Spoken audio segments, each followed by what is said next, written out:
The courtroom was charged with tension. Officer Caleb Johnson sat motionless, his cold, unwavering gaze fixed ahead. His hand was placed firmly on the Bible as he stepped forward to take the stand. His voice, steady and almost rehearsed, filled the room. "Your Honor, I saw her." Jessica Turner was at the crime scene. Her hands were covered in blood, and she stood over the body holding a knife. Across the room, Jessica Turner sat, her eyes locked onto his, unblinking. The weight of his words hit her like a brutal punch to the gut, but there was no fear in her heart, only fury. She was not intimidated. This wasn't just a trial to her. It was a battle for the truth, for everything she had fought for. Officer Johnson didn't know it, but he was about to make a dangerous mistake. Jessica wasn't just any woman on trial.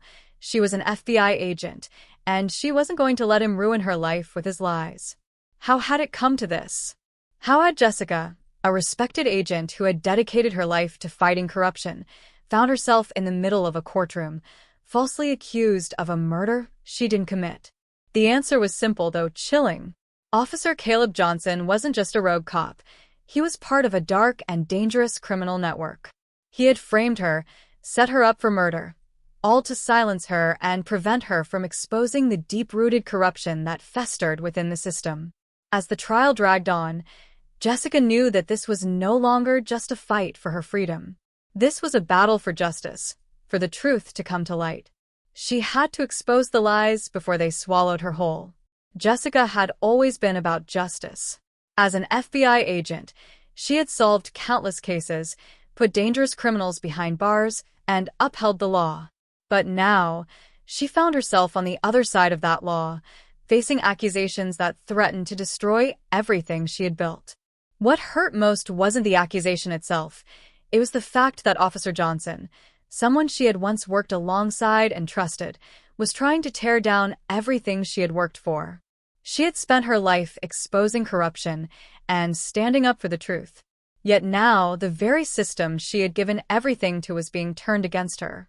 Her career, her reputation, and even her freedom were all at risk. But as the trial went on, cracks began to show in Johnson's testimony. His description of the crime scene didn't add up. It was vague, inconsistent, and filled with flaws. He was almost reading from a script. The more he spoke, the more Jessica realized that his story was falling apart. Her heart raced as she stood up, her voice slicing through the courtroom's tense silence. "Officer Johnson," she called out, her tone sharp, "can you tell the court exactly what I was wearing when you allegedly saw me at the crime scene?" For the first time, Johnson hesitated. His eyes darted nervously around the room, searching for something to hold on to. I don't remember exactly," he stammered. It was dark, and everything happened so fast. Jessica's heart skipped. This was the moment she had been waiting for. He couldn't even remember the details of his own accusation. Her defense attorney, Tom, seized the opportunity. "Your Honor, we request the security footage from the area surrounding the crime scene. It could provide crucial evidence of what actually happened." The judge agreed, and soon, the footage was playing on the screen. The courtroom fell into an eerie silence as the timestamp on the video confirmed Jessica's alibi. She had been miles away, inside her office building, at the exact time Johnson had claimed to see her at the crime scene. It was impossible for her to be in two places at once. But that wasn't all. Forensic evidence from the crime scene was also examined, and it didn't match Jessica. The blood on the knife wasn't hers. The DNA belonged to the victim, not her. Yet Johnson didn't back down. He suggested the footage could have been tampered with. Jessica's team was prepared for that. The video had been verified by independent experts and cross-checked with multiple sources. It was authentic. And then came the breakthrough. The forensic lab results came in. The blood on the murder weapon didn't match Jessica's DNA, not even close. But the fingerprints on the knife were a different story. They didn't belong to Jessica. They matched one of Officer Johnson's colleagues, a member of his corrupt network. With this revelation, Jessica stood tall, her voice unwavering as she delivered her bombshell.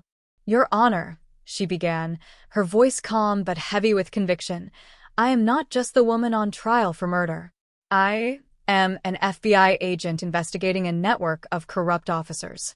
Officer Johnson is one of them. He's lying to protect himself and his colleagues who have been bribing officials, tampering with evidence, and committing heinous crimes. The courtroom gasped. Her words, though shocking, were backed by irrefutable evidence. Despite this, the weight of the trial still bore heavily on Jessica. The public had already labeled her guilty, and even her colleagues in law enforcement began questioning her integrity. Even the FBI, the agency she had loyally served for years, had their doubts. Late that night, after the courtroom emptied, Jessica sat alone in her office, feeling the crushing uncertainty that gnawed at her. Was the truth enough to clear her name? What if no one believed her? What if everything she had fought for came crashing down?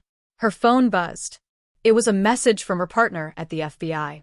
Jessica, we found more. Johnson's network runs deep. We have audio recordings of his meetings with other corrupt officers. It's all coming to light. Relief washed over her, but the fight was far from over. Jessica's team had uncovered a hidden audio recording, one where Johnson and his colleagues discussed their illegal activities, bribing politicians, covering up crimes, and more. The recording was undeniable. The conspiracy could no longer be denied. With renewed determination, Jessica stood in the courtroom, her eyes meeting Johnson's. "You've heard the evidence, Your Honor," she said. "The security footage, the forensic findings, the audio recordings, everything proves my innocence and exposes Officer Johnson's lies." As Johnson's face drained of color, Jessica knew that his web of lies was unraveling. He tried to defend himself, but it was too late. The truth had won. In the weeks that followed, Officer Caleb Johnson was arrested and faced charges for perjury, obstruction of justice, and conspiracy. His criminal network was dismantled, and the FBI launched a full investigation into corruption within their own ranks. Jessica's name was cleared, but the victory came at a heavy price. Her trust in the system had been shaken. She had fought hard to expose the truth, but now, she wondered, how much of the system she had devoted her life to was beyond repair. As she stood outside the courthouse after the trial, reflecting on the long road she had traveled, Jessica felt a mix of relief and sorrow. She had won, but the scars of the fight would linger. Her partner texted her, "We're not done yet. Keep fighting." A faint smile crossed Jessica's face. The battle wasn't over, but she was ready. She had faced lies, betrayal, and near ruin, but truth had triumphed. And as long as she had the strength to fight, she would keep going. Have you ever been in a situation where you had to fight for the truth, even when the world seemed to be against you? How did you handle the pressure, and what did you learn from that experience? Share your story in the comments below. I'd love to hear from you.